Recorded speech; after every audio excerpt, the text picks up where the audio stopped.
Anuman ang iyong kabalisahan,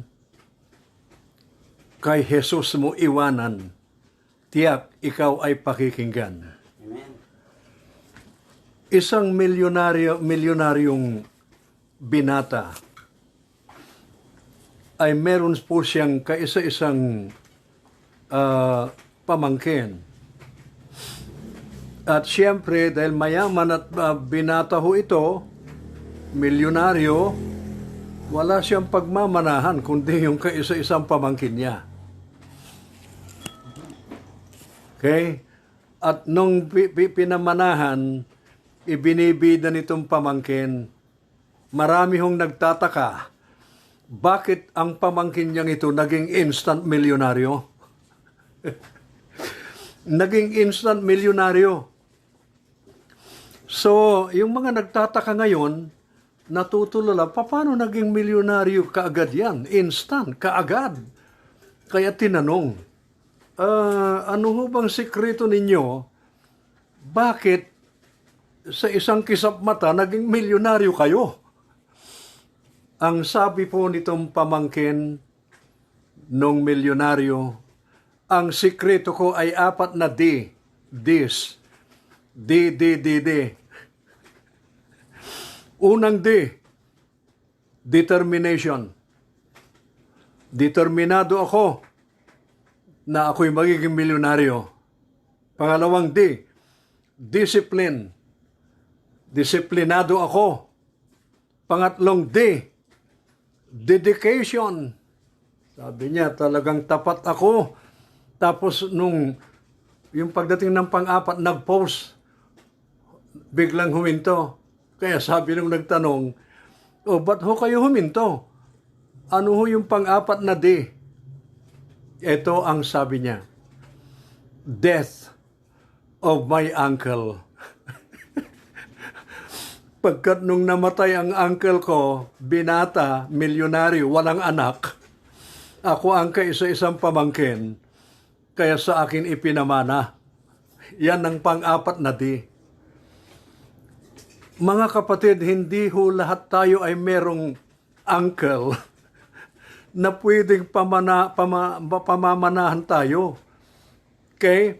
Pero meron po rito na ating tatalakayin ngayong hapon na mas higit pa kaysa milyonaryong iyon. Okay? Na uncle nung pinamanahan. Ang ating Panginoong Hesus, mga kapatid ko, ay pinakamayaman sa lahat. Kaya hindi ka dapat mag-alala, mag-aburido sa iyong pangangailangan.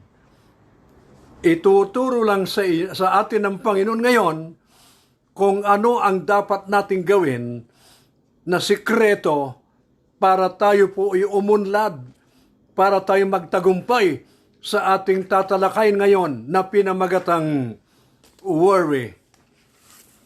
Ang worry ay pagkaaburido, pagkabalisa, pag-aalala. Okay, yan ang worry. Ang topic, worry, misuse of imagination. Kasi, ini-imagine mo ang problema mo. Sa ka-imagine, nagiging balisa ka, aburido ka. Hindi mo alam kung sino ang lalapitan mo. Kaya ngayong hapon, narito po ang Panginoong Hesus na bida ng mensaheng ito. Na kung meron man po tayong mga alalahanin sa buhay, ang Panginoong Hesus ay nakahanda na tayo tulungan niya. Manalangin muna tayo. Dakilang Diyos, marami pong salamat at ngayong hapon ay ituturo mo po sa amin ang mga dapat naming gawin para mapagtagumpayan po namin itong tinatawag na worry o pagkaaburido, pagkabalisa, pag-aalala sa buhay, lalo na po Panginoon sa panahong ito ng pandemic COVID-19. Lockdown po kaming lahat, wala na po kaming ibang inaasahan na tutulong sa amin kundi Ikaw. Lord, dalangin po namin Panginoon Nabuksan mo ang isipan at puso ng lahat ng mga manunood at makikinig. At ito po ay aming tatanggapin ng buong puso, ipapamuhay at magtatagumpay kami laban sa tinatawag na worry sa pangalan ni Jesus. Amen and amen and amen. Okay, teksto natin. Luke chapter 12 verse 22. Luke chapter 12 verse 22.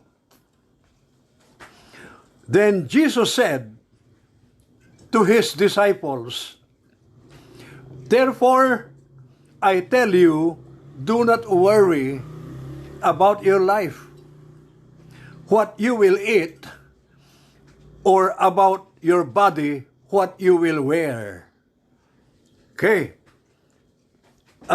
Mga kapatid, yung worry o pagkaaburido, worry means worshiping your problem.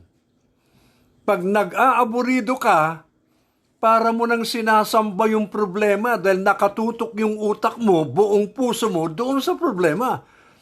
Wala nang kahit nakatiting na panahon man lang kay Kristo. Kaya nga worry means worshiping your problem. But prayer means surrendering your problems.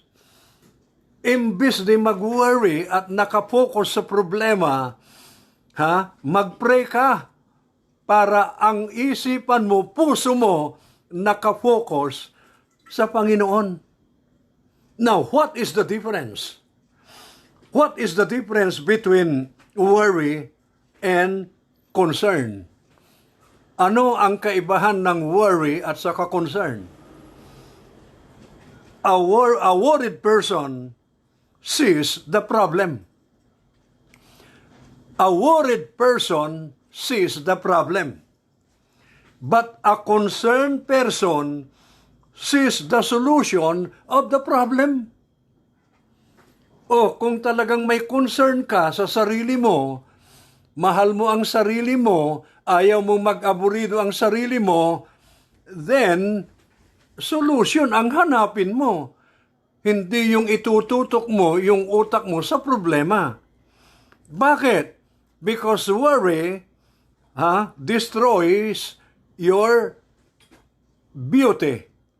Worry destroys your beauty. But prayer gives God the glory. Ang ganda nito. Worry destroys your beauty. Sa kaiisip, kumukulubot na lahat. But when you pray, you give God the glory. Kaluwalhatian ang ibinibigay mo sa kabila ng problema mo. Okay? Right. Worry, ito ang pinaka-paboritong kasalanan na ginagawa ng lahat ng tao, lalo na po ang Kristiyano. Kristiyano yan, na kay Jesus na kay Kristo na siya. Ang Savior niya, Lord of His life, ay Kristo. Pero bakit hindi siya makaiwas sa tinatawag na worry? Kaya ang sagot ng Panginoon dito, dalawa. Kinuha niya ho yung nature. Ang dalawang natures na ito, ibon at saka bulaklak. Okay? Pagkat itong kinakaabalahan ng mga tao ay ang pagkain at saka damit. Yan po yung basic needs ng tao. Basta't may damit siya, may inilalagay laman ang tiyan niya, yun ang pinoproblema niya. Kaya mga kapatid, ngayong oras na ito, solve na po yung problema.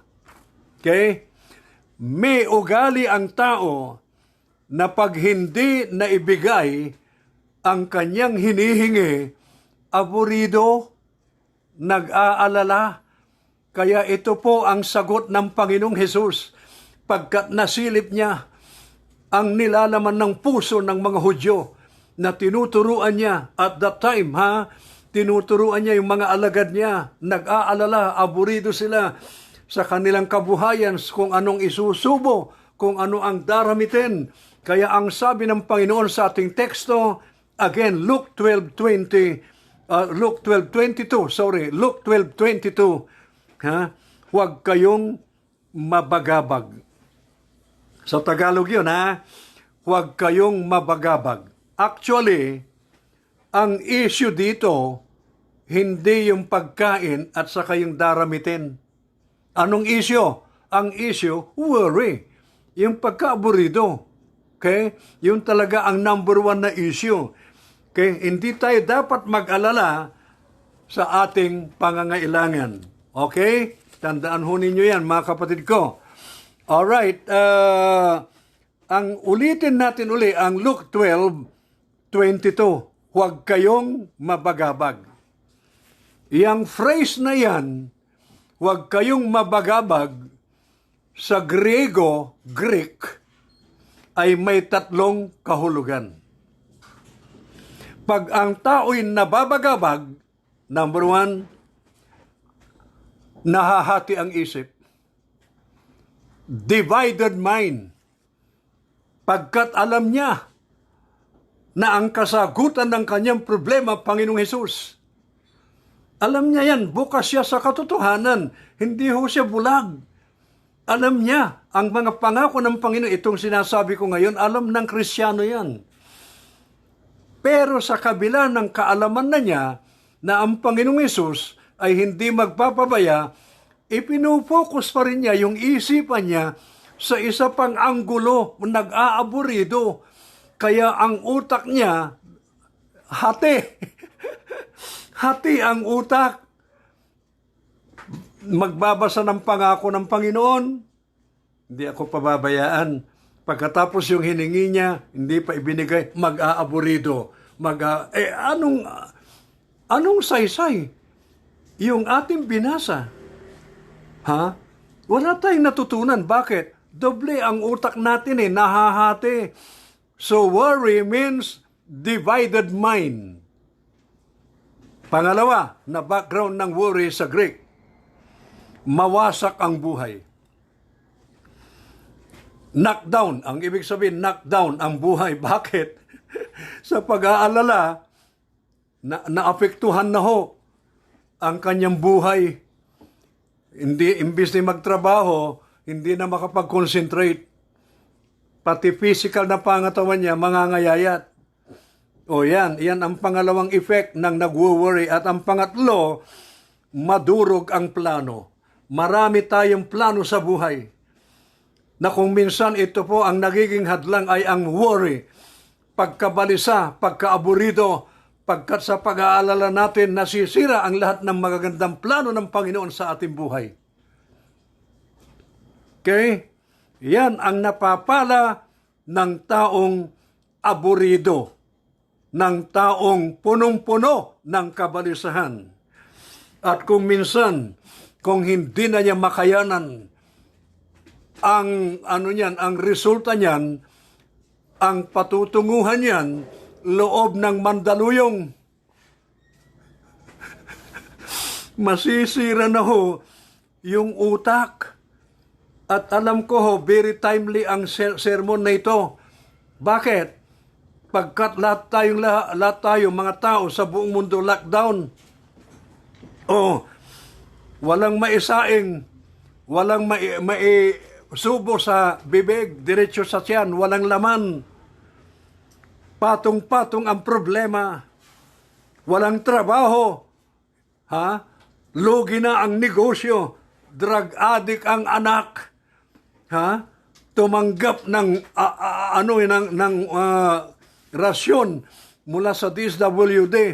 Bumili ng shabu. Naku talagang mga kapatid ko. Kaya sino naman ang hindi mag-aaburido? At marami ting narinig din na yung iban talagang nagpapakamatay pagkat hindi na nila kaya. Ibinabalita ho yan sa TV, sa Channel 7. Napapanood ko po yan, hindi na nila nakayanan, kaya nagpapakamatay. Mga kapatid, huwag mong gagawin yan. Sapagkat ngayong oras na ito, huwag mong hayaan na mahati ang utak mo. Huwag mong hayaan na mawasak ang buhay mo. Huwag mong hayaan na madurog ang mga plano mo sa buhay. Mahal ka ni Jesus. Maganda ang layunin niya sa buhay mo. Kung hindi pa niya sinasagot ang iyong panalangin at kahilingan, hindi ka dapat mag-aburido. Pagkat sinabi ng Panginoon, whatever you ask in the name of Jesus, it shall be granted unto you. Magsinungaling na yung gusto magsinungaling. Hindi pwedeng magsinungaling. Ang Panginoong Jesus, sinabi niya ho yan. Kaya lang, mag-antay tayo, hindi natin alam kung kailan niya sasagutin. You can never dictate God's answer to your prayers. We are allowed, mga kapatid ko, to ask, but not to prescribe. Ang kaibahan ng ask at saka prescribe, hihingi ka sa Lord. Yung prescribe, riresitahan mo ang sarili mo. Ibig sabihin ganito, pupunta ka sa doktor. Dok, examinin nyo nga po ako, i-check upin nyo ho ako. Pero pagkatapos nyo akong check upin, isang bagay lang ang gusto kong hingin sa inyo, Dok. Ano yon? Sabi ng doktor. Ako ho ang magpiprescribe kung anong gamot ang ibibigay ko sa sarili ko. Sabi ng doktor, palit na lang tayo. Ikaw ang doktor, ako ang pasyente mo. Bakit? You are not allowed to prescribe. Doktor ho yun ang magbibigay kung anong gamot ang ibibigay sa'yo. Ang gagawin mo ay humingi sa doktor kung anong dapat gawin, anong pinakamabisang gamot. Okay? Ganun din. Tayo ho, hindi natin pwedeng hilahin ang Panginoon, imaniobra ang kanyang isipan para sagutin tayo. At habang hindi pa tayo sinasagot, please lang, never allow your mind to have that divided mind. It should be undivided mind. Okay? With full trust and confidence. Pagkat, 100%, hindi ka pababayaan ng Panginoon. Tandaan mo yan. Ito, bibigyan ko ng example, elepante. Ang elepante, nakakita na ho ba kayo ng elepanteng palito? Yung sobrang payat na payat na payat. Meron? Wala. Bakit walang elepante na payat na payat? Sagot, sapagkat hindi nag-aaburido ang elepante kung paano mag-reduce. Hindi nag-aaburido kung paano magpapayat. Yung iba hong mga dalaga riyan na sobrang taba, namumroblema kung paano magpapayat. Gayahin nyo na lang yung elepante. Kasi kung ang katawan mong iyan ay ganyan ang katawang ibinigay ng Lord sa'yo, so be it. You have to accept it wholeheartedly. Pagkat ang mahalaga, humihinga ka. Ang mahalaga, buhay ka. Ang mahalaga, may plano ang Panginoon sa buhay mo. Ang mahalaga, hindi pa wakas ang buhay mo. Buhay na buhay ka pa at may magandang layunin ang Panginoon Hesus sa buhay mo. As long as Jesus is in you, you have the hope. May pag-asa ka, kapatid. Okay? Alright. So, tuloy-tuloy na tayo, mga kapatid ko, no? Okay. Ang sukatan, eto ha, ang sukatan ng buhay ay hindi sa kinakain at dinaramit. Iyan ang gustong ipukpok ng Panginoong Hesus sa ating lahat. Na ang sukatan ng buhay ay hindi ho nakukuha sa magandang magdamit, masarap ang isinusubo sa kanyang bibig, hindi po. At hindi mo dapat husgahan ang tao sa laman ng kanyang plato, sa laman ng kanyang bulsa o wallet, at sa laman ng kanyang cabinet kung punong-puno ng magagandang damit. Hindi iyon ang batayan. Hindi porket masasarap ang kinakain niya. at naka-Amerikanang kumakain, ito po ay maganda ang buhay niya. Bibigyan ko kayo ng konkretong halimbawa na nasa kanya na lahat ng karangyaan sa buhay. Nakamit na niya lahat ng magagandang plano niya sa buhay. Pero nagpasasa, nagliwaliw. Sino yon? Arnold Schwarzenegger. Arnold Schwarzenegger. Once Mr. Universe. Ang ganda ng katawan. Ito po ang kanyang patotoo. Sabi niya, I have 2 Rolls Royce na kotse. I have 2 Mercedes-Benz SL 600. Bah, mahal ang mga yan. Ano pa? I have 3 Eldorado Biarritz convertible. Naku, hindi ko po alam ang mga sasakyan na ito. Meron daw, pang-apat, meron daw siyang 4 na Hummer Humvees. 2 ang kanyang Harley Davidson na motorcycle. 2 ang Gulfstream, the 3 na private jet. Meron siyang sariling eroplano. Meron siyang isang helicopter. But he said, despite of all these riches, sa kabila ng mga ganitong makayamanan niya at naging governor of the state of California, sa kabila ng lahat ng iyan, karangyaan sa buhay na kanyang tinamo, masasabi mo na siya'y matagumpay na. Pero ang sabi niya, I'm still insecure. I'm still insecure. Kaya ngayon ayaw na niyang mag-artista, ayaw na rin niyang pumasok sa politika. Insecure daw ang kanyang buhay sa kabila ng meron na siya ng lahat ng bagay. Wala na siyang hahanapin pa. Pero may kulang. Kaya kapatid, kung nakakita ka ng naka-Amerikana at kumakain sa 5-star restaurant, sa 5-star hotel, huwag mong hatulan na, naku, mas mapalad. Huwag mong ikumpara ang sarili mo sa kanya. Bakit? Nakakita ka ng kumakain na naka-Amerikana. Ang halimbawa niya ganito, suotan mo ng coat and tie, Amerikana with necktie, ang isang bangkay, yung patay. Okay? Bago ilibing, naka-Amerikana yon, nilalamayan para medyo disente naman ang tingin ng mga nagdadalamhati. Okay, suotan mo ng Amerikana at necktie, coat and tie, na magandang long sleeve sa ilalim. Anong masasabi mo? Bangkay pa rin. Bangkay pa rin, mga kapatid ko. Ang malungkutin at problemadong tao, suotan mo ng Amerikana, problemado pa rin. Malungkot pa rin.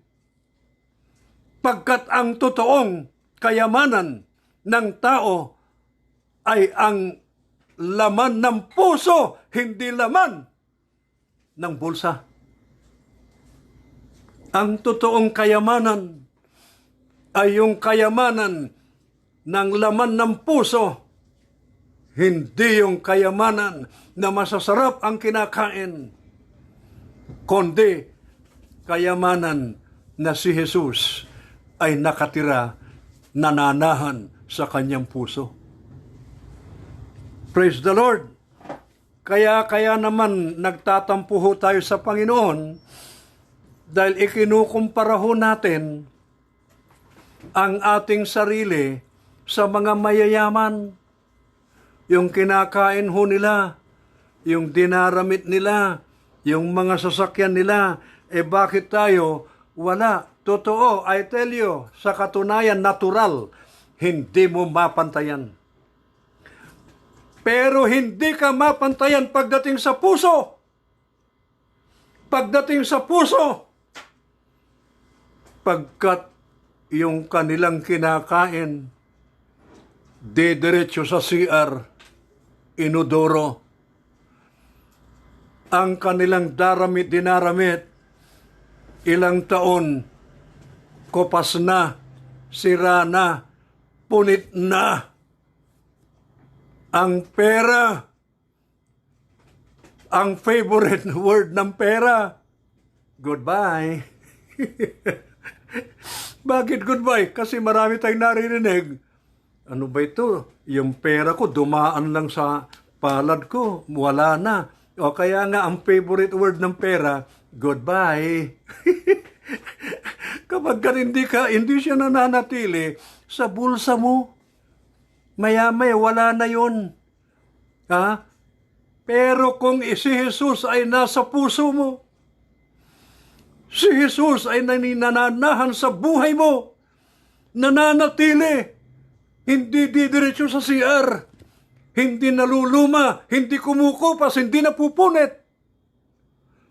Permanente ang Panginoong Jesus na nagre-residente sa buhay mo.